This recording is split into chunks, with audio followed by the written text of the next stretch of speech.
Hope you guys are having a good, well, for me it's morning. It's 11 here in Houston. So I hope you're having a good morning or good day wherever you are.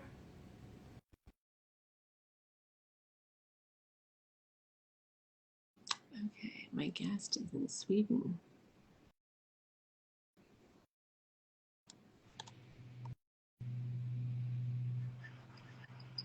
Hi, Gigi. Good morning. My morning, your evening. Yeah. Just let me adjust it. It's so quiet. Okay, now, okay. Can you hear me? I can. Okay. Okay, so welcome to Let's Go Live. I'm Gigi Meyer, and I have with me, dark romance. No, sorry. Let me start that over. I have with me dark urban and paranormal romance. What? Girl, can I stop with the romance? One more time. I practiced this already, I swear to you. So I have with me dark urban and paranormal fantasy author, IVLG. So welcome, Jess. Yeah, thanks for having me. So tell people where they can find you on IG and what your handle is, and then we'll get into some of the questions. Where they can find my book, you mean? Sorry, the audio is so worse. Like my phone is kind of broken, so. Where they can find you on social media, and then of course where they can find your book. Yeah. Like my book is available on Amazon, as probably every other book, and it's also on Kindle Unlimited. But I swear you guys should really check out the interior. We get to this a bit later because this baby is fully illustrated. It has lots and lots of beautiful large illustrations. It was a hell lot of work, but so worth it. So yeah. Okay, Jess, before we start, are you wearing light up ears?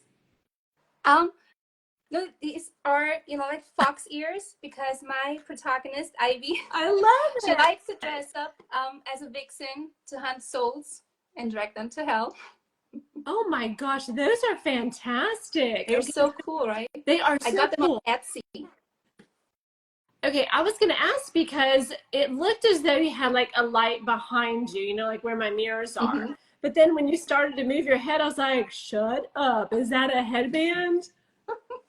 It's, it's like it's a hairpiece. And it came with a foxtail, and it's so cute.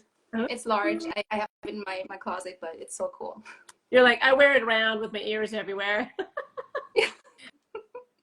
Okay, so it's an homage to your character? True.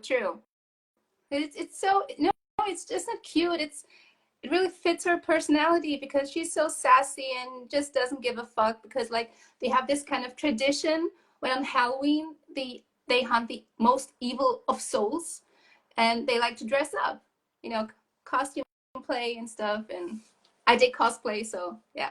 Oh my gosh, I love it. Well, do you remember a few years ago, I think, it was during COVID lockdown where we're all like sad and inside. We were wearing crowns, right? So if you were any kind of like dark romance, fantasy romance, any kind of high fantasy also, you'd see you go on Book Talk and everybody be wearing their crown. Yeah. Do you remember that? Really, I tried to forget it. I know we all try to forget COVID lockdown. Yeah. But I think a lot of people started not only reading more books, but also writing. I noticed a huge bump in indie authors, publishing their books or writing their books. True, because I think a couple things. I was reading an article by Kindlepreneur. I don't know if you follow them. They're kind of like Yeah, I love them. He's so good. They are so good. And then I put out a chart about how many, what before COVID, what indie publishing looked like and the numbers, and so it was kind of like this. And then after COVID, it just went like a hockey stick, straight up. Because you're right, so many people sat at home, and I think writing a book is on so many people's bucket list. And so they're like, I have all this time, I'm already at home, let me give it a stab. So I think it's been great. It's put a lot of good books out on the market, and we've discovered a lot of new indie authors. True.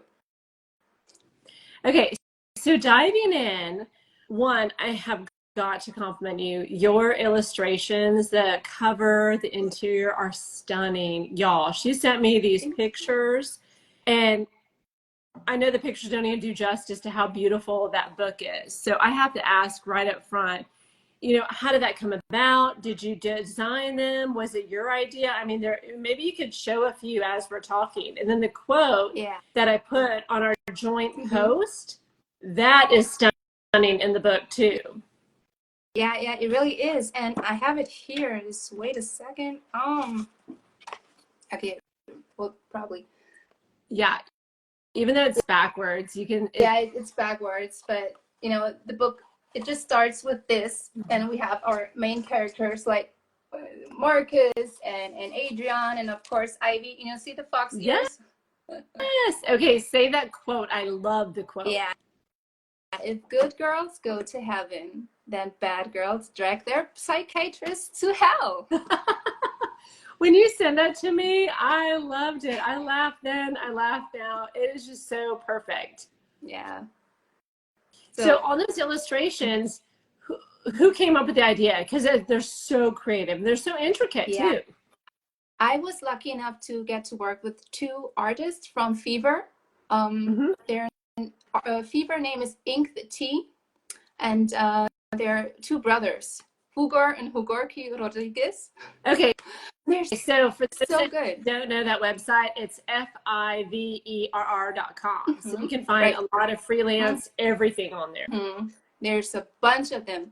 It was so hard to find the right artist, but I was just lucky enough to find the right ones at the third or fourth attempt. So pretty cool. And I sent them my visions, like honestly for Ivy. Like for Ivy, honestly, I sent them so cool a picture of my cosplay, because I love to do photo shootings. Yes. It was like I want this picture drawn, and I just told them about the age, ethnics, and so on, and they just did it. They really got what my visions. It was crazy. Okay, so you are her. Is that what I'm hearing?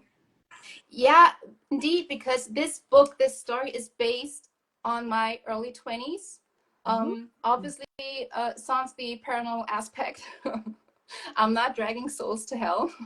I wish I could. You're like, I have a long list at home. Okay, so that's what I was going to say. Sometimes when we work with graphics designers, on covers or any kind of fan art, it's tricky to find the right match. Yeah, it is. So for those that are listening, you went on to Fiverr, you were going through and interviewing, and I know on Fiverr they do display some of their portfolio or their body of work, so that's always helpful.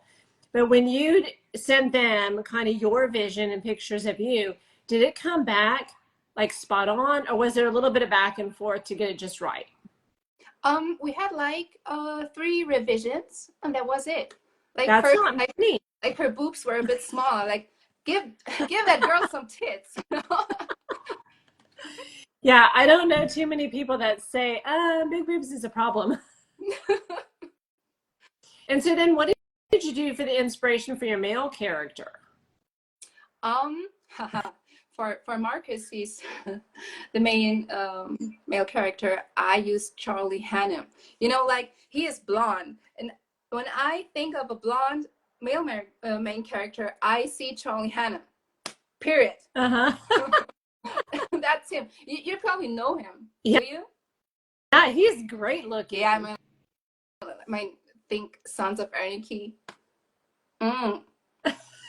Excuse me. Do I need to say more? Probably not. So you've binged all those episodes? Every single one. Like it's our favorite season from my dad and me, and yeah. Your dad watches it? Tell me he does not know about your crush. Does he know?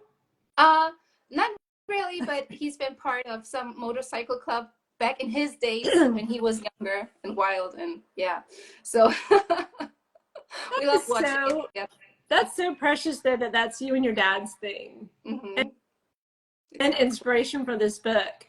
So can you show us how thick that book is? How many pages is it? 590. 96. Whoa. It's so I, stunning. It's yes. such a beautiful cover in the interior. So how long, take us through your writing process and how long that took, because wow, that is a lot. As a finished Wow, product, yeah. right? Yeah, it started all in October 21. Yeah. Okay. Like I have to reach out like way back because I always knew I would write a book one Mhm. day. Like even in fourth grade, like I was asked, our teacher asked us to write a short story, 1 to 2 pages, and Oh, I was in fourth yeah. grade, right? And I wrote 4, and I was such a Buffy fan back then, and Ah, Buffy, that was the yeah, best. the Vampire Slayer. Oh, she's the only Okay, one. you know they're Oh, coming love her. back. I think they're trying to do like a remake or a reboot of it. Did you know that? No, I'm very, like suspicious of things like that. Well, They rarely end well. I know. I feel like because that led into what was his character? Angel? Didn't Buffy Yeah, lead into Angel. Angel? I was Team Spike. Yeah, Team Spike. I was gonna say, I mean, Spike was hot, right? Like if you like that platinum, that white, Yeah, he in was the so veil. bold and raw and I know when they yeah. finally got together, you're like, finally. But they say that, they keep hinting at this remake, but it's gonna like finally get done. But I still haven't seen any kind of like plans or how like social media Yeah, they'll leak like when they're on location filming. None of that's been leaked. So I don't know. Maybe it's just still a rumor. yeah. We'll see about that. Okay. Like I'm such a, I'm a person, when I really love something, I don't want it to change. I like change, but just keep it that way and don't ruin Well, it, please. I know what you're saying because sometimes things are done so perfect, Yeah, but then we as viewers or readers, we want more. But you yeah. want more of the same. You don't want like more of the characters. That makes sense? Mm-hmm. Yeah. It does. Okay, so I digress. You're in fourth grade. You are a huge Buffy fan, and you were supposed to write what, a page? Yeah, I wrote like 4, and I was telling a story how I kicked a demon's ass, like kicked him down the stairs and got impaled on some wood or Oh my whatever. gosh. What is your teacher thinking? I don't remember. Like, if I was the teacher, I would have called my mom and asked her. I know. Like, We need to have a parent-teacher conference. She's writing about impaled yeah, demons in like, fourth see, grade. Mrs. Tetzlaff, I have something here to show you. That is so cute, but yeah, I would be a little bit bothered. Okay, so Yeah. please proceed. Fourth grade. So it all started somewhat there, and then later in my early 20s, I went through a really, really hard time, and I started writing a blog about dating and sex life, and it was my, it was my place, my safe place to just vomit out all these emotions and Yeah. thoughts into the world. And so I always knew I would write a book one day, but I never knew what type of book I would write. So then one day in 2021, it just hit me, like I went like through so much shit. I need to write this down because it's not only, yeah, I wouldn't say it is entertaining, but it's so raw and pure and dark and yeah, interesting. I have lots of stuff to say. Why not write it down? Of course, Jess. And sometimes we need to write it down because it's cathartic. Yeah. Sometimes we need to write it down because we need to know how strong we are in that moment. Because when you move past the heartache or the sadness, Mm-hmm. that's when you go back and be like, look at me now. Yeah. Like I'm a badass Yeah. True. now. Mm-hmm. True. And it really helped writing it down, and yeah, it's was like kind of therapy to me. Mm-hmm. Ironic because the first chapter is named Therapy, and that's when Ivy meets her next target, the psychiatrist. Yeah. So Okay. yeah. So let me ask you, from fourth grade to your 20s when you had this personal blog, did you do any writing or did you set it all aside because, you're in school and it's busy and you Yeah. have activities and you're growing up? I didn't do any writing between these years. I was so into horseback riding, dressage, and show jumping, fencing, and Awesome. no That's cool writing. stuff. boom, one day. So did you think that your success with the blog and getting that out kind of piqued your curiosity to see like, what can I really do with this? Yeah, indeed, because I was always the happiest when I was able to write. So it was only natural for me to, like give into the urge to just throw them words out and thoughts out, the emotions. And still until this day, writing is such hard work. I don't know, is the connection still on because it's a bit stopping? Are you still seeing me? Yeah, it's so yes, we're still connected. Okay. It does seem I can hear you just I stopped again. fine. Okay. Okay, I just continue. Where was I? Writing a book is so much work. Like not only writing it, editing it, etc., etc. But still, I'm the happiest when I get to work on my book or the next book, and I get real cranky and upset and nervous when I don't get to write. So this really is my happy place. No, and that makes sense because it's our world, right? Yeah. So we already have to live in a reality. You have to conform to the rules and maybe, some societal norms. But when you're writing, you can bring the world of your own. It's your rules, your magic system, Yeah, it's your realm. your playground. Mm-hmm. Yeah. And you can name a character out of your enemy and kill them off and drag them to hell. Like I said, back my blog, never mess with a writer. You never know; they might write about you one day. Oh, heck. Everybody that, has done me dirty, they're coming in. I have some that I've already written in. And it's cute because some people know them and they're like, oh my gosh, you wrote them in. I'm like, yeah, I did. Mm-hmm. Yeah, I did. No regrets. So this book in particular, give us, your blurb or your synopsis, and then tell us where that idea came from. Okay, so here it goes. Torn between two worlds, succubus Evangeline fights to level the scales of her heart's needs and desires.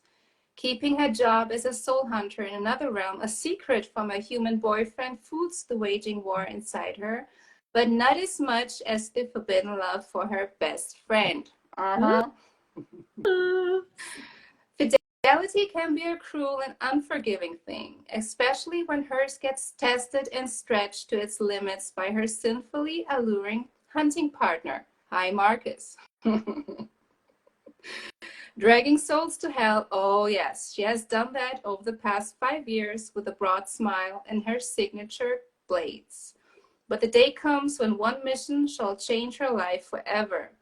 When Evangeline explores her darkest and truest desires, she not only gambles with her morality, but also her very sanity and soul.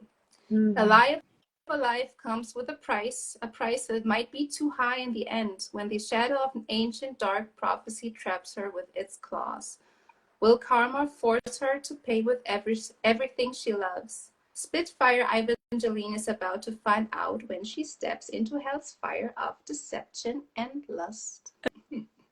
Oh, that is such a good blurb. So, where did that come from? Like, see, when I said this book is based on my early 20s, I tried to,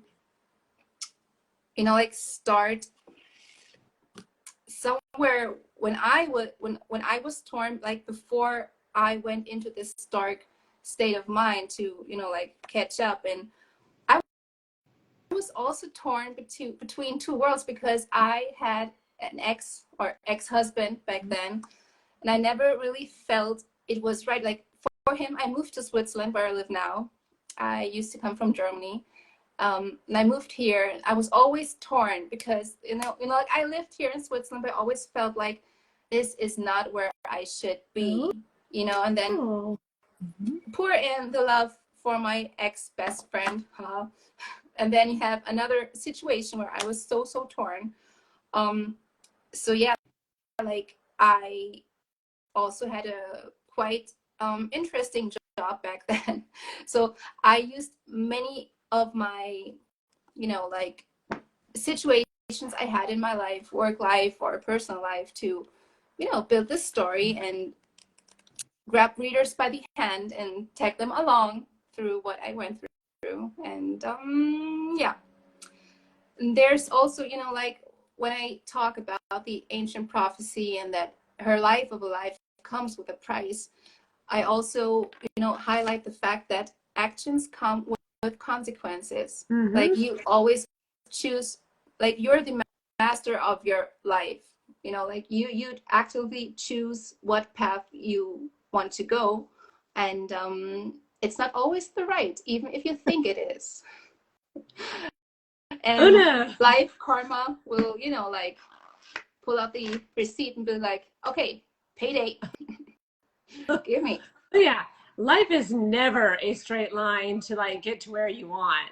There's lots of Yeah. roadblocks and detours, and finally you're like, oh, I get it. Ugh. So this book, do you feel that when you wrote it, since it is so deeply personal, it was almost healing in a way, kind of healing some of those old wounds and forgiveness for maybe yourself too, Mm-hmm. that you did move to that country and you did fall in love with a guy and it didn't work out. Sometimes we could beat ourselves up over these life choices. Yeah, really. Like, it's a good thing you pointed out already, because I also forgave myself for a lot of stuff I had done. Yeah. It's not always about forgiving others, but yourself, and coming to terms with what was, and the fact that you can't change the past. And that's okay in some way. And yeah, that's how I dealt with it. I always tell my kids, I was like, don't even bother with the past. There's no new answers. No. Don't go rummaging around back there. But forgiveness and healing is really tough. And I find that the longest relationship we have, excuse me, is with With ourselves. That we ourselves, are right. Yeah. so hesitant to forgive ourselves, like based upon the information you had at that time. It was the right decision to move from your home in Germany to Switzerland with him, and that's Yeah. okay. And so I think, when we write these books, we do interject our emotions and feelings and that why we make those decisions. Mm-hmm. And it's easier as an author to see clearly, but when you're Yeah. in it, you can't. No. Absolutely not. And I've been a horrible person in the past, a really horrible person. Like, okay, I was young, I was in my early 20s, but still, I was a shitty girlfriend, I was a shitty wife, and a shitty person. And that's when consequences come in later. And the character arc is, in my opinion, it's really, really good, because you really get to see what led her there and what then happened. Even by the end of book one, she decides to seek the truth and, like stop lying and be less self-centered. But yeah, sometimes it's too late, and then you got to deal with the consequences. Jess, I find that incredibly brave for you to be able to say those words and It's to true. have, it's hard. It's hard to have that level of self-awareness. It's hard to deal with our own feelings and thoughts and then look back and be like, ugh. That, even though that's Yeah. not who you are today, it's really hard to do that inner work and, work on your shadow work and the dark stuff. Yeah. And like 10 years had passed since then, so that's probably a thing that really made it easier to look at it, with a sober mind. And yeah, 10 years had passed, so I had a lot of well, time to think about things. time can be healing, but also time can also provide us with an opportunity to not deal with it or not ever address it. And then you end up carrying it with you like literally your whole life. Because I feel like if we don't learn the lesson the first time, life will repeat it until you get it. Yeah, until you like crash hard enough and learn your lesson. Yeah, and then So it hurts and you're like, okay, well, let me stop doing that because it's, give me the same results. So I think that's incredibly brave of you to acknowledge that, to go down that self-discovery journey, and to just heal those old wounds, because many, many people don't do it. No, And then it no, reoccurs. no, no. You can look at friends, you can look at colleagues, family members, and you see it, right? They can't see the forest through the trees, but you're like, dude, stop picking that same guy, or stop this behavior, or, just like your outlandish behavior keeps causing all these consequences. And you see it from the outside looking in, but they don't see Yeah, it. it's always easier from the outside. Oh. I know. Sometimes you just want to be like, tell me what's wrong with me, and I will figure out how to fix it. So you said that you started this book in October of 21. How long did it take you to do the first draft? Okay. I would say I was done with the first draft around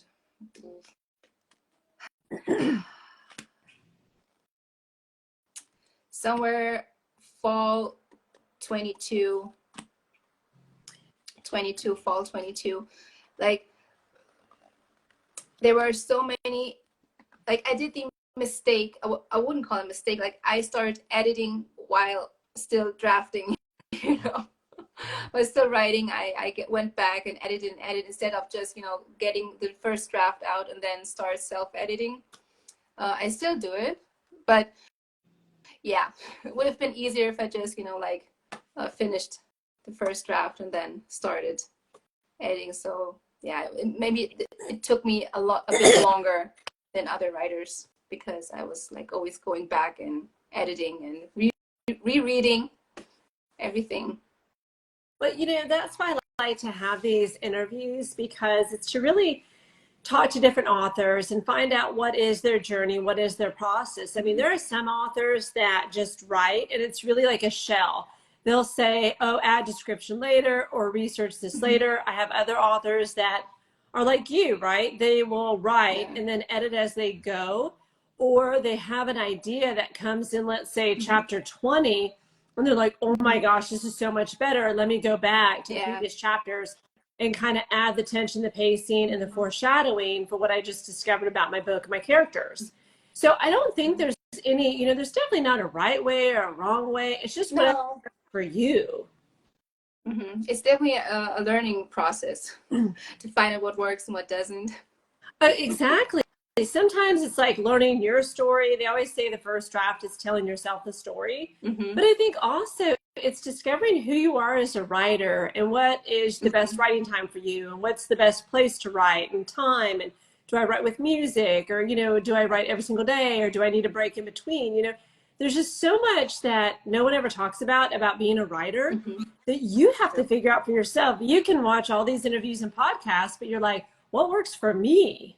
Yeah, you never find out until you try, until you start. Yeah, and I guess you have probably learned, since you said you're writing your next book, you change and you modify, right? So I'm sure how you're writing this book is like maybe, a smidge different than how you tackle the first one. It is, but I see, like first draft as some kind of seed that you plant, and then you nurture it and water it and take care of it with each editing round, and watch it grow and bloom. And I love that analogy. So I like to see it like gardening. No, it's a beautiful analogy. So it took you a year, and I understand that, because edits and rewrites, some authors love those. They're my misery. Like I can't always see my plot holes, and I don't see where I lost pacing, and I don't see my inconsistencies. So after you spent that year on the first draft, what then was the process for you there after? I reread the whole thing and started editing. And after, like I edited the whole thing and then reread everything. And then, like the next round of edits again and again. And I had like 8 rounds of editing before I gave it to my developmental editor. So okay, y'all, can we just pause right there and give her a pat on the back? How many pages is this novel again? 596. 596 and 8 rounds of editing. I mean, kudos, Jess, because that is daunting. That's a huge, huge undertaking. Yeah, but I loved it. I hated it, but loved it. I once got advice when I was working on my very first book. This author had like 20 books out already. And she said, when you absolutely hate your story and you're like, I never want to read it again, she goes, then you know it's ready to go out to your betas. And I was like, oh, I would never say that about my book. And then when I did that, I was like, oh my gosh, I know exactly what she's talking about. It's so true. You know, after each professional, like developmental edit, line edit, copy edit, proofreading, I always did the same. I reread everything, took notes, implemented them, and then after I was done implementing everything, I reread everything. So honestly, I lost count how many times I've read it already. It was always already coming out of my ears and eyes. Well, yeah, as you're like everything is bleeding. And then we get blind to our mistakes because you've read it so much, you're no longer fresh eyes. No. You may not see your mistakes anymore. So I was going to ask, you mentioned developmental editing. Do you have a team that helps you? Yeah, definitely. Like my developmental editor, Janine Harrell, she did the developmental editing. But you know, like me being me, like while she was on the edit, I reread everything and also took notes, you know, like to combine our edits. And yeah, and then next in line is one of my absolute favorite editors. I love her so much. I really call her my friend. It's Amy Sund. Like, hey Amy, maybe you watch this later, I don't know. But she is the absolute best. She is amazing. And she's also, yeah, I consider her my friend. And she not only did the edit, but I see her as some kind of mentor because she guided me and, you know, like was there for me. And truly precious, priceless. Yeah, to have So some let me ask you this. Yeah. Finding good members of your team can be very difficult, and finding ones that fit what you're trying to achieve, the book you want to put out there, it can also be difficult. How did you find these two lovely ladies? Oh, there are more, but just wait a second. Like I requested so many sample edits, like maybe 12 to 15 in total. Yeah, because all these editors, they might be professional. It doesn't have to do with it, but they're also human. And the chemistry, you know, it has to be there. And it's not, I just don't see it like a soul work project, but like we have to vibe, Exactly. you know, because Exactly. Yeah. I'm so glad you used the right word, chemistry, because there is, and people always think chemistry is like a romantic chemistry. Oh no, you know, your team members have to believe in you, and you're right, there has to be a compatibility in the work that you're putting out. They have to believe in it. Yeah, the chemistry is huge. Yeah, like with Amy, my line editor, she got my author voice and my character's voice from the get-go. It was crazy. I was like, oh my god, yeah, that's Nice. so good, that's so good. And she was so invested not only in the story but the characters. She really lived and felt and rooted for them. And yeah, perfect. And that's what you need, because you need those that'll say, ooh, you got this wrong. Your character, that's not her voice, or she wouldn't say something like that, or you need to add this. I mean, it's so nice to me when you're in that boat and you have someone else rowing with you that totally gets it. True. Is that her on there? Oh. And then, like, honestly, without my glasses, I'm almost blind. So excuse me guys if I don't really read the comments, because like then I would be like this the whole time. Yeah, is it? But yeah, thank you, Isabella. Yeah, sending you lots of love, ladies. That's so sweet. I have to leave a great episode. Oh, that's sweet. So where did you find your wonderful ladies? Did you find them on Fiverr? Were they on Instagram? Instagram. I use the hashtag like editorial services, developmental editing. I don't quite remember which hashtags I use, but yeah, Instagram it is. No, I mean, that's wonderful. And then from there, you requested sample copies of the work and Mm-hmm. then did your own like research and interview. I think that's important for people to understand because they may just look at someone's work on their website and think, oh, yeah, I'll go with them. Yeah. But it's not a You, good fit. And you don't, you need a sample of your own work. Yeah. yeah. Oh, that is a good question. Will they do samples of your work? So they Yeah, of did. course. Also, I don't know. I never thought it ought to request that, but yeah, they all sampled the first chapter. So I really could compare it, you know, like side by side. And That yeah. is so smart, Jess, because I will tell you my experience, because I'm on like my I'm on my like second round. I finally have my team. Oh, finally. But there are some editors that they won't do your work. What they will do is they'll send you samples that they've already done of other people's, but they won't necessarily do yours. Why? I know, because you know they're just getting so many requests, so it's easier for them not to put in the time, and you may not go with them anyway. And so then they'll just, you know, direct you to their portfolio of work. Here I was thinking the standard was like 1,000 words they do for each sample, and oh, okay. Yeah. It's important for people to know to do what you did and be like, no, I need you to do my work. I need you to look at my first 1,000 words, my first paragraph, first chapter. And then, like you said, compare all the versions to see who would be the best fit for you. Yeah, it was so hard. It was so hard to choose, but I saw all that time as an investment. Because hey, it's my book, it's my story, so why shouldn't I invest time and energy into finding the right editor? Because I think it's so crucial.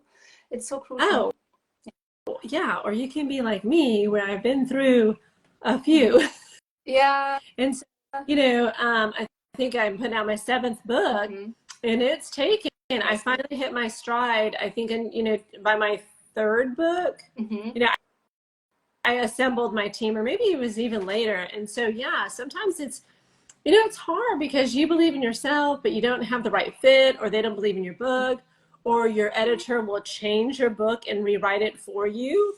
You know, I've had that experience. I'm like, oh, this isn't even. Yeah. Okay. So you are miles ahead for doing all that research and assembling your team. Book 1, spend the time doing the research, and now for book 2, which I do want to get into. Yeah, but just on another note, because there's still another editor, and she also did my formatting, who I really need to, you know, like shout out her name. I would shout from the rooftop if I could. Samantha Pico. She is my proofreader, and as I said, she did the formatting. And but she wasn't my first proofreader. She's the second. And while she was doing the formatting, she was so brave and honest to tell me, you know, like, Jess, I love your story, I love the book and the interior, but there's so many errors in it. Like, I would hate to, like she told me, you never asked for my advice, but you can tell me to buzz off, but it would be such a shame if you publish something so beautiful and it's written with errors. I was like, say that again? What? Like, come again? I know. I was like, oh shit! Like a fucking truck hit me. Because honestly, like she said later, you're an author. It's your job to write and create and etc. It's not your job to know all the ins and outs of grammar and etc. That's true. So I think also when you hire an editor, proofreader, copy editor, you put a lot of trust into them and their abilities. Of course, I mean that's what you pay the big bucks for. Yep. Still, they're also only human, and I think we should remind ourselves of that. Like, even if they're professional or offer this as professional service, they're still human and fallible, which is okay. But this baby went through another big edit after she told me about that, and I hired her to do the proofreading. And it was like 2 weeks before the art should go out. I was like, gosh, that's oh my God. so small. And we really worked back to back, hours and hours. And yeah, she's truly, truly special. And she's such a grammar nerd. Like, oh, I learned so much from her. She not only corrected and edited the book, but she taught me a lot, like things I can use, like forever. Oh, That's so. without a doubt. I think my first one, um, she was the one who is so good, but she would rewrite, and I could tell she was not a fan of my work, but I did learn a lot. And I think with each round and each book, you do learn because, and so similar to you, we have all these eyes looking at it. You have your developmental editor, you have your line editor, you have your beta readers, your alpha readers, and all that. And it can get past, I think, the book I'm putting out now, I think I had 6 people looking at it, went through 6 different people. And so we're still, I got a few back from my art team. I'm like, hey, it's already gone through 6 different people, but if you see anything at all, let me know. True. And things do get past, and you hate that because you don't want that for your book, baby, Like small minor things. I think like even with ThreadPub books, it's normal to have a few errors in it. But I also told my art team, just tell me when you see something, just shoot me a message and we'll correct that. And we did correct a lot of things almost until publishing day. And I don't mind it though, because I rather invest all that time and energy before it gets published instead of having it published and then someone tell me like, Without a doubt. I want to know if, we can always re-upload an EPUB, we can always re-upload, a file. But yeah, I know to your point, I'm reading a Dan Brown book, and those are very robust, those Dan Brown books. And I found an error in his, and I was like, yes, if Dan Brown, who wrote the Da Vinci Code, has an error, then okay. Me and Dan Brown are the same. So tell me about your next book. Yeah, the second installment in the trilogy will pick up right where book 1 left us. It ends on a cliffhanger, book 1. And Ivy will go through even more dark and sinister stuff on her way to, like come out of this ancient prophecy somewhat alive. And she'll have to, like fight her way back and grow even more, even stronger, and discover who she really is and what she's really capable of. And like, I don't have the, like the log line 100% fixed for book 2, but it goes like, if good angels get to play in heaven, then bad angels kick down doors in hell. Something along that line. So it will be a recurring theme. Yeah. And readers cool. love that. Readers love when characters have their backs against the wall, they're backed into a corner. They can't figure out, see them suffer. Yeah, how are they going to get out? Where's it going to go? Yeah. Readers love that. Yeah, I do too. Like, I want to see them earn their happy end, or if there's a happy end. I'm not such a fan of happy ends per se, but we want to see them suffer and then, like do the right thing and earn their peace of mind at the end. Yeah, that makes sense. So have you already started writing it? Yeah, I did. And I was relieved because, like I was such, my mind was in book 1 all the time. And then starting book 2, it felt like, like moving into a new apartment, and it's just empty and bare, and it doesn't feel like home yet. Like you're still like book 1 was my home place, with my friends, the characters. And then starting book 2 felt weird because like it was a new apartment, new house you move into, and you have to, you know, like put up the curtains and put everything up. And yeah, it took a while to feel. Okay, I love that analogy because with the start of each book, I've started my next book, and you're right. You're like, where is this going to go, and who are the characters going to be? And we can have our main characters, obviously, but I don't know about you. I don't have all my side characters planned out. They just appear when they appear, and that's just how it goes. I have a general idea of who needs to be in these books, but I love that analogy that it is like an empty place that you have to make a home. Yeah. Like with the trilogy, I mean, it is based on my life, but still, before I started writing it, I already had the grand final scene in my head. I knew the ending before I knew how to actually start book one. So you knew the ending of your trilogy first. Yeah.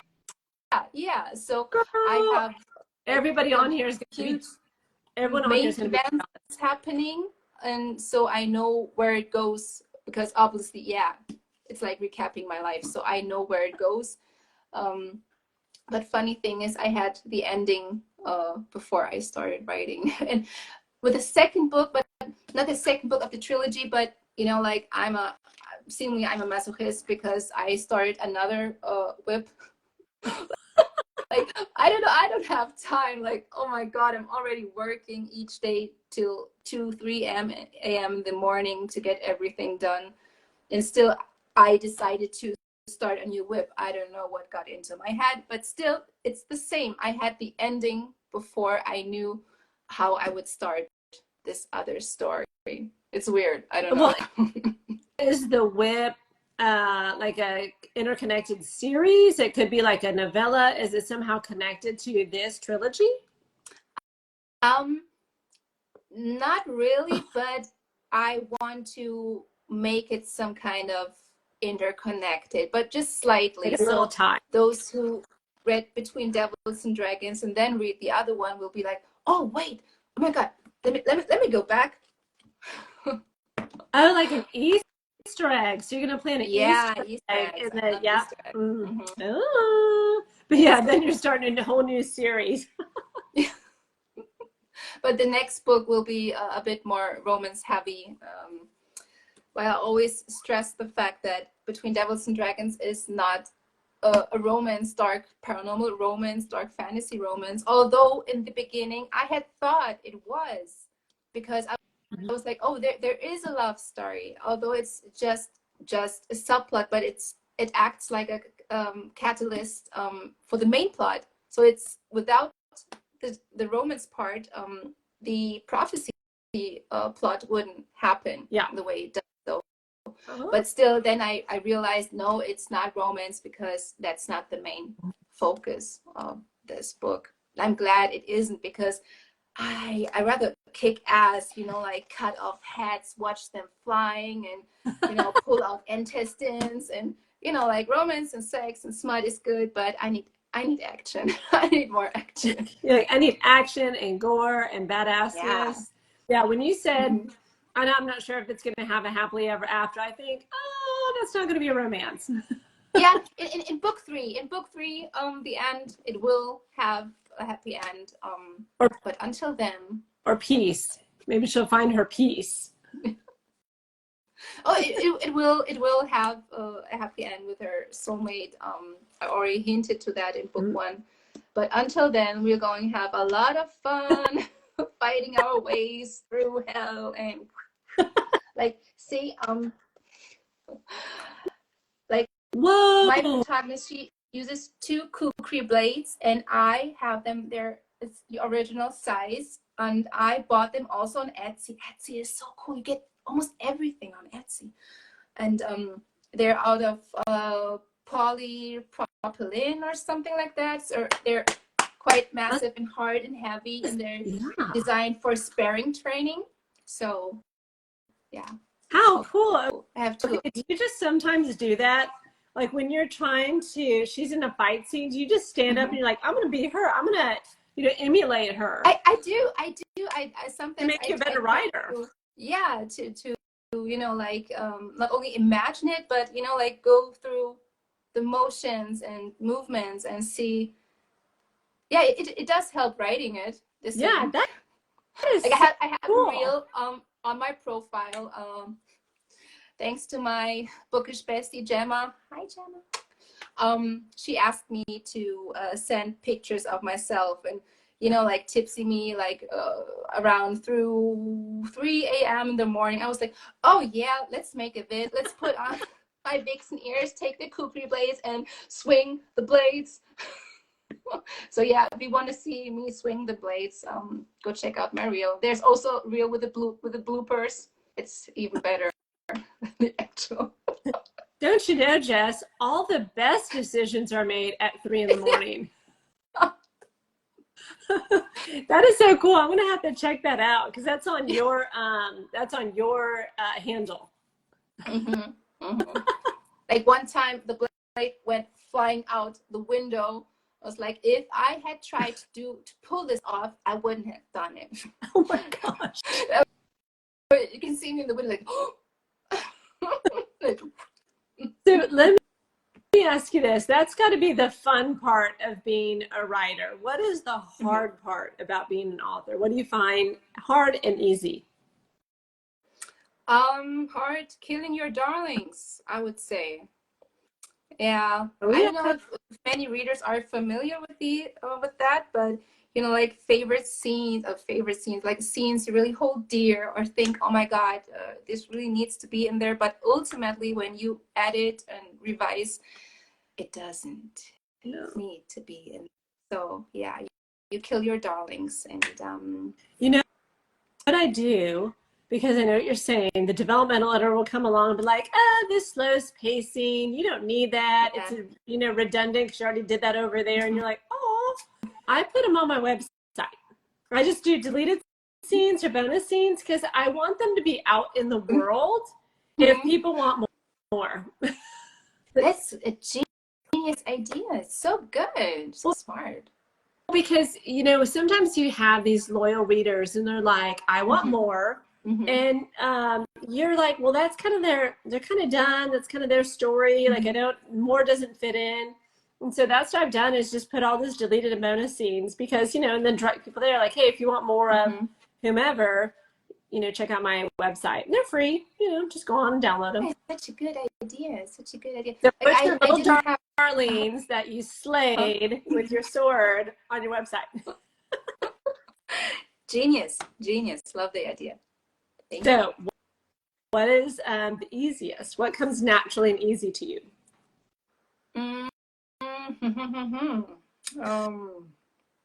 You're like, nothing about being an author is easy?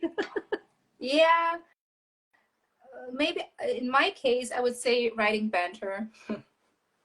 Oh. I like these sassy and stupid remarks because I have so much inspiration around me. Like my husband is a pro at banter. But I took a lot of his personality and put it into Marcus because, he also has a way with words and, making you laugh and blurting out the most stupid things at the most inconvenient of times. So does he know that it's really easy writing back? Does he know? Because I know that he's Marcus. I like to fire back. But does your hubby know that he is Marcus? He's in your book. Yeah. Like, I don't want to make this too complicated, but like he isn't Marcus per se. Like he will be Ivy's soulmate, but he influenced a lot of Marcus, and he's so proud of that. Yeah, he's a cheeky fucker. So, but like he was, like I the romance part in book 1, like takes place between Ivy and Adrian, her best friend, and obviously he's not Adrian. He didn't influence Adrian. He wasn't the inspiration behind Adrian. So he was like really suspicious and like, oh, like tell me about the scene and what did they do? And he was like low-key jealous. It's like, when I write it, I get so worked up, so you benefit from it, so better be thankful. That is so cute. Isn't that wonderful, though, that you have someone so supportive on your journey with you? Yeah. He's a poor guy, to be honest, because like after the the book published, everything went even crazier. It was madness because, you know, all the marketing stuff, you have to take care of that yourself, and it's a full-time job, marketing. Like, I honestly, So much work. I hate marketing. I need to do it. I want to do it because I did not invest 2 years of my life into this book to just, you know, like let it drown in the big publishing ocean of Amazon. So I rarely get to bed before 2 or 3 a.m. each day. And he goes to bed most of the time alone, of course, because he's not waiting up to 3 a.m. for me to go to bed. So it's also pretty a lonely time for him. Like, they do say writing is a lonely process, or a writer's life is a lonely life, but nobody talks about the spouse. Like, I don't know many writers who talk about their significant other paying sometimes a high price as well. So no, you never hear about. You never do. Like, we figured out a schedule. Like, on Fridays and Saturdays I can work open end until my eyes. Like, seriously, I'm a mother of two small boys, and I compare being a writer to being a mom personally, because I never get tired. I do get tired. I get exhausted, but I don't get tired. You know, like, I can keep going, and I never get tired in that sense. So we said, okay, like Friday and Saturday you can work open end, but the other days you go to bed with me, like around 10:30, 11. I was like, oh, fair, but still, like, I was like, my workaholic author heart was like, oh, okay, gotta go to bed earlier. Well, and you hit on it. Balance is so difficult, right? Because we want to achieve it all, right? You want to be a great mom, you want to be a loving wife, but yet you also want to be this author and have your name out there with your product and the stories you want to tell and the worlds that you want to build. Yeah, it is. And honestly, I like, always when someone asks me, how do you do that? Like, I just say, I just do it. But I wished I had 6 more hours. My day needs 6 additional hours, and then everything would be fine. Well, do you have a writing schedule?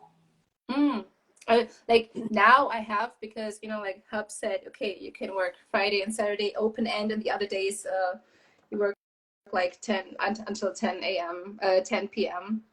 So I use the time as soon as the kids are in bed. That's around 7:30.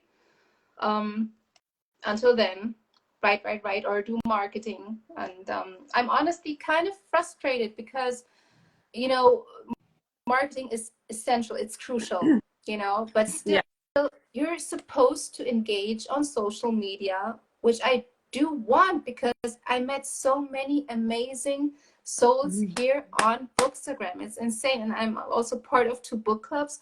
I don't know, I don't have the time to truly read the book club books, but I want to. So by the end of the month, I was like, okay, let's do this. Okay, read it, done it. But still, you should write book 2 or whatever next book you're writing. But still, when, how?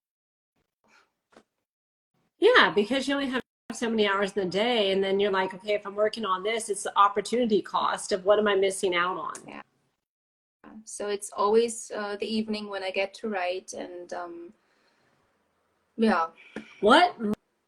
What marketing is challenging for like every author I ever talked to. So what have you found that works for you marketing wise, and what have you tried that hasn't worked? I guess it sounds so boring, but I guess it's true. It's like, look at it from a business perspective. Like, when you set up your street team, for example, you should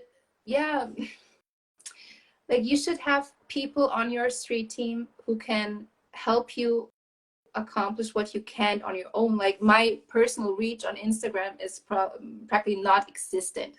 So I need people with good reach and engagement, And so I try to focus more on that and accept the fact that I can't do it all by myself. I wish I could, but I can't.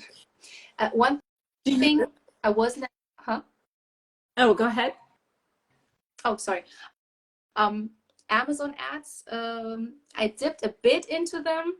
Got to check out more vids by Dave Chesson about that, because they didn't really work for me, the Amazon ads. I think they were quite confusing and not as effective. But I'm certain I did them wrong, so gotta go check that out again. Yeah, and I think they have a free Amazon ads class. I don't know if Dave Chesson has I don't know if they're free or not, but I know Amazon runs their own free ads. And so the courses that you can take. And I've kind of dipped into those a little bit, but, you know, like you, I have not, you know, deep dived into them to make them any kind of productive enough to see results. Yeah. And Facebook groups, bookish Facebook groups, there are a lot of groups that allow self-promotion like once a week. So yeah, I make use of that and constantly create content. But still, it's so time consuming. It's like, it's not just about posting it, you have to create it. It takes so much time. Yeah, I always think my dream would be to have a social media manager. Yeah. I think, you know, we also like, is my content as fresh as it could be? Or if you have someone else who's does it every day, do they see things that I just can't see because I'm just too caught up in the book? You know what I mean? So they bring like a whole different perspective. Yeah. Like my wish would be, you know, like to get the ball rolling. Like my book is, it's still too new to say I can rely on you know, like the oh God, how's it called? Word of mouth. Oh, you know, like it's still, it's too new, so I have to do all the work, which is fine. But I hope I get to that place one day when I can say I can leave it to my street team and my other super duper supporters and actually focus on writing. oh yeah, because that's what we love. I mean, not that we don't like engaging in marketing also, because you're right. I have some of I say my dearest friends on social media, like who I've met, and they're so supportive. They're in your book with you. They're in your world with you. And it just is such a dream, right? It's such a blessing when you have that. But I think for the content and the reach and managing street teams, sometimes you're like, am I saying enough? Am I not saying enough?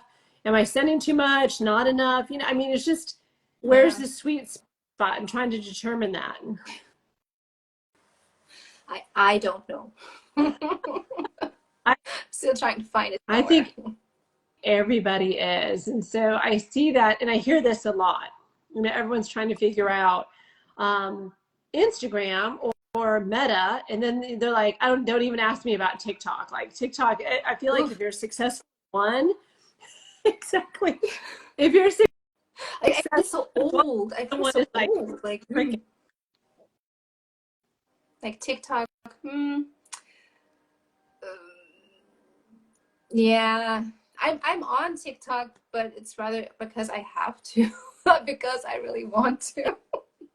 It's hard to crack. Social media is really like hard to crack the code as to like, you know, what content works and what converts into sales and what reaches different audience. I mean, and that's why I feel like, you know, if you had a social media manager who their job is to analyze all that, then it kind of makes it easier for us, because you're right, we're over there writing the book and rewriting and editing, and yeah, so I agree with you. Oh, wait, hold on a second. One second. Okay. Okay, I'm back. Well, I know that we are coming up on our hour, so do you have some time for some rapid fire questions?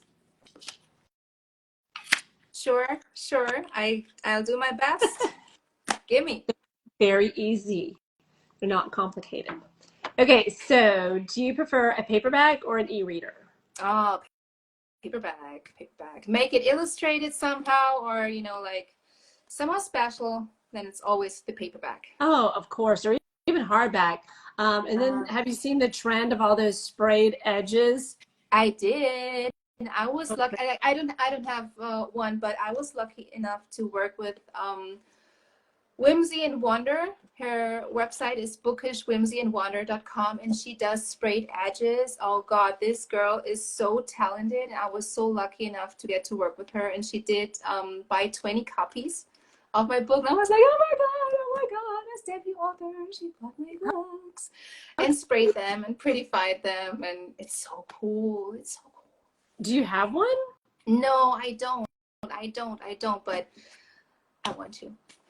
I know, it's so funny, like us authors, we have all the like rejects.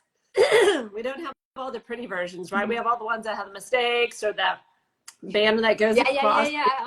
Oh God, I have so many. No, those are the ones we have. Okay, Lottie. I kept them. I don't know why I kept them, but yeah. I know, I have all those. I'm like, why am I keeping these drafts? I can order nicer versions.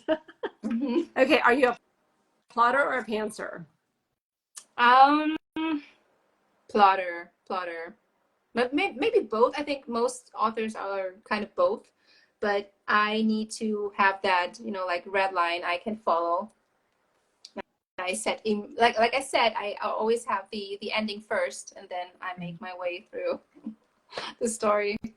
Okay, so you have kind of an outline, but then you have like creative liberties to, go off script, so to speak.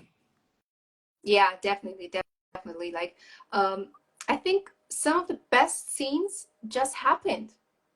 They were not really part of what I had created in my mind first, and they just came along. Like I like to say, I let the characters lead. Like I have a general path, but like go guys, take me there, show me, but we have to get there.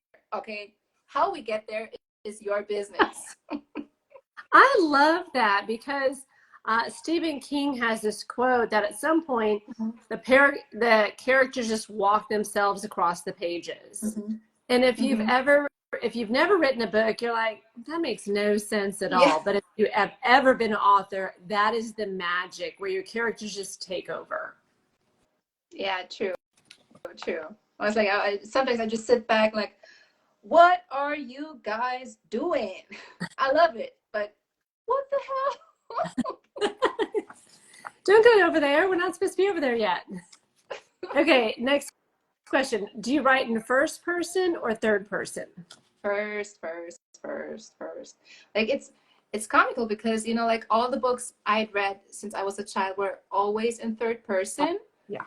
And then came Wattpad. I discovered Wattpad in 2020 or 2021 somewhere, and that's when I first discovered dark romance. I was like, oh my God, what is this? It's so shiny and spicy and nice.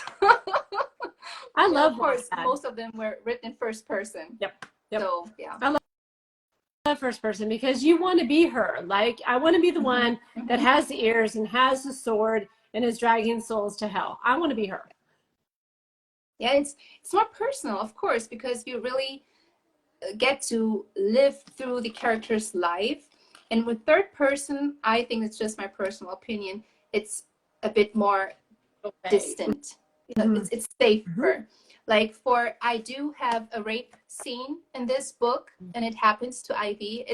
But it's not as detailed, but it's told from Marcus' point of view. So it is kind of like a third person, because while we experience the rape, it's not like we actually do get raped. Yeah. That'd be really, really, really tough for a lot of readers. Really tough. Yeah. So that's why I actively chose to write it from Marcus' perspective as he is watching, and like it's really conflicted because in this mission he doesn't get to intervene just yet. He has his reasons, and so it's a bit. I decided to do it to not just overwhelm readers with this rape scene and the brutality. Yeah. Oh yeah, because you'll have some that, if not properly warned, they'll do not finish. Yeah.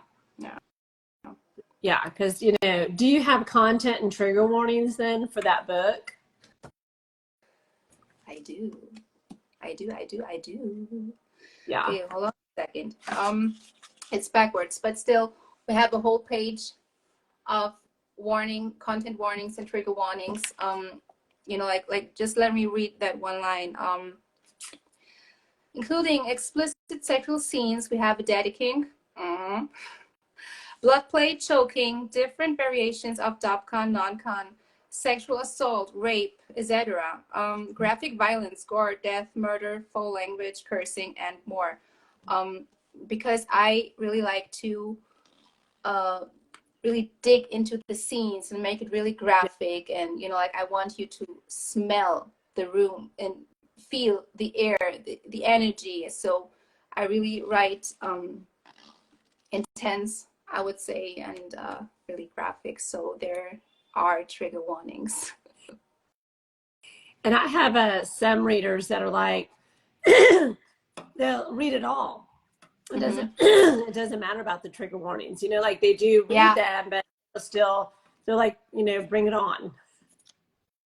True, but I think trigger warnings have become some like kind of a shopping list. Like I'm guilty of that too. Okay, like when I see trigger warnings, I'm like, okay, I'm listening, but still you really have to take them serious because they're there for a reason. And you know, I completely agree. I have a couple readers that, you know, will reach out. I've had readers reach out to me in the past asking about the trigger warnings because they don't want to go in blind, and neither I don't want them to. I'm like, definitely reach out to me. So I do appreciate that. Yeah, I have a whole page dedicated to the extended trigger warning list on my website because I think it's so important.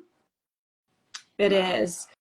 Yeah, because we don't, you know, these are works of fiction. We're not meant to trigger people's trauma by any means. No, that'd be the worst.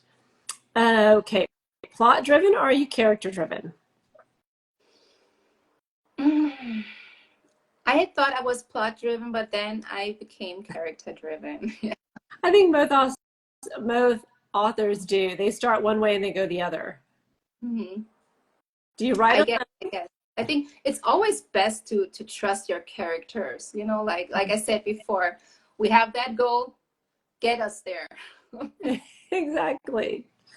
Okay, so do you write alone, write with a partner, or write in sprints? Alone.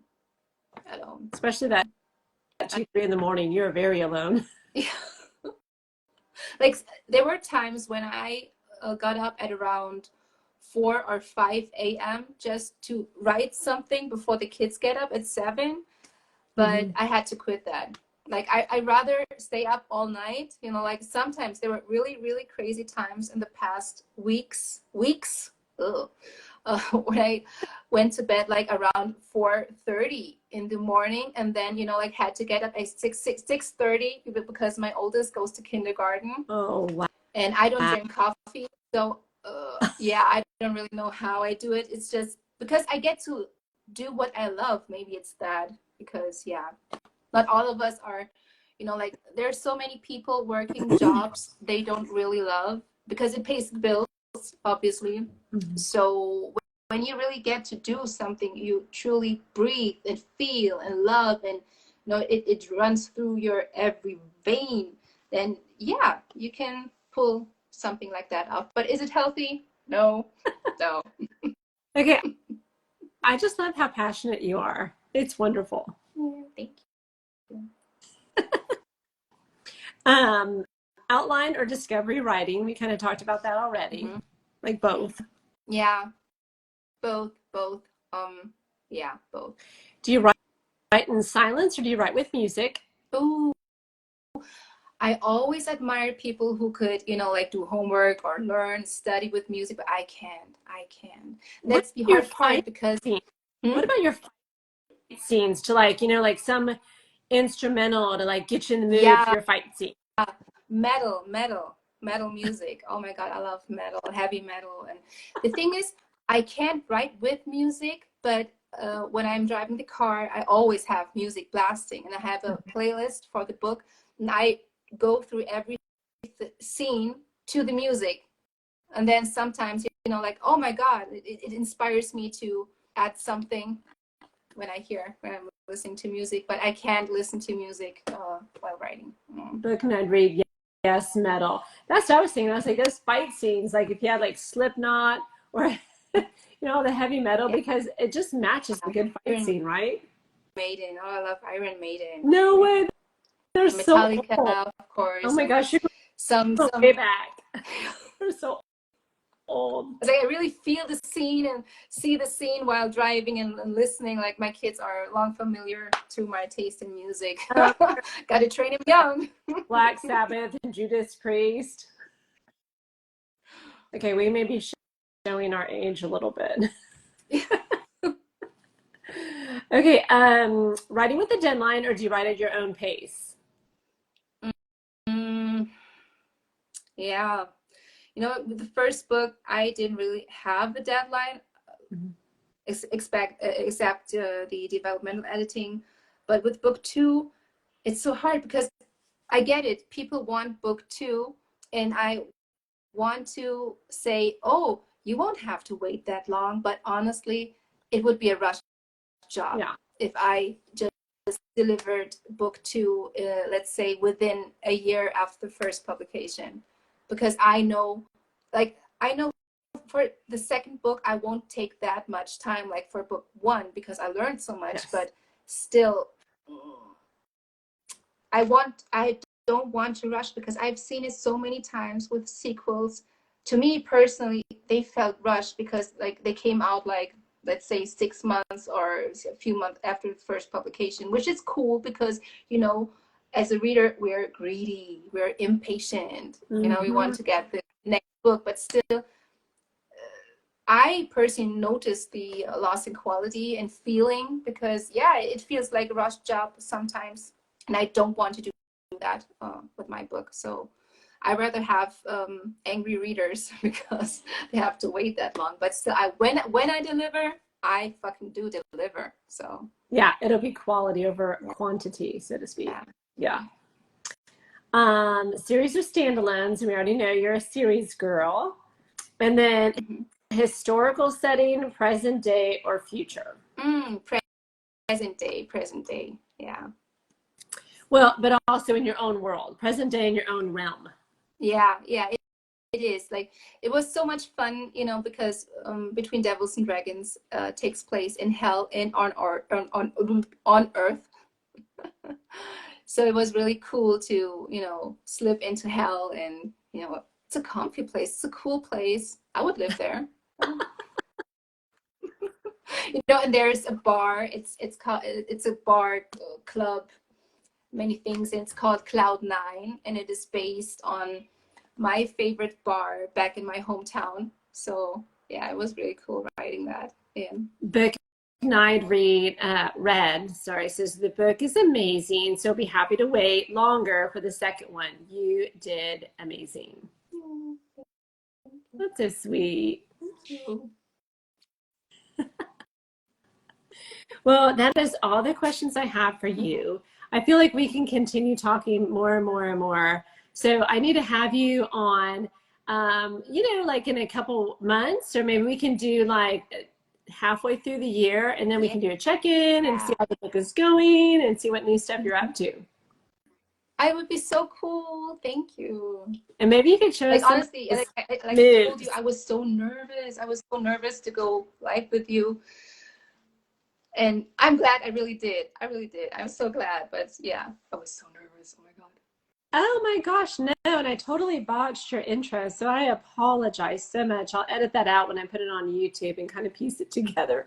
But no, I think it's been fascinating to hear your journey and to learn what you're doing. And I just feel like you care so much about your book, the characters, the world you've built for them. Yeah. It's really fascinating. So, but maybe next time you can do some of those cool moves with your sword.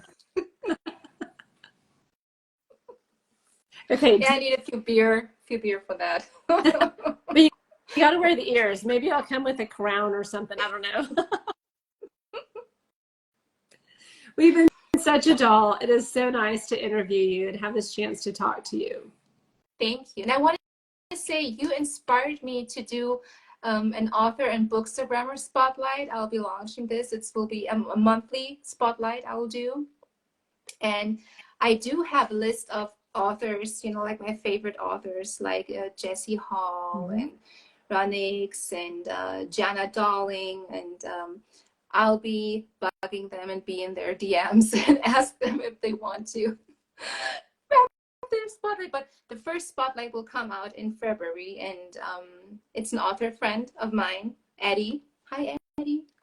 Hope you're watching. And yeah, you inspired me to do that, and it's my way of giving back to the community.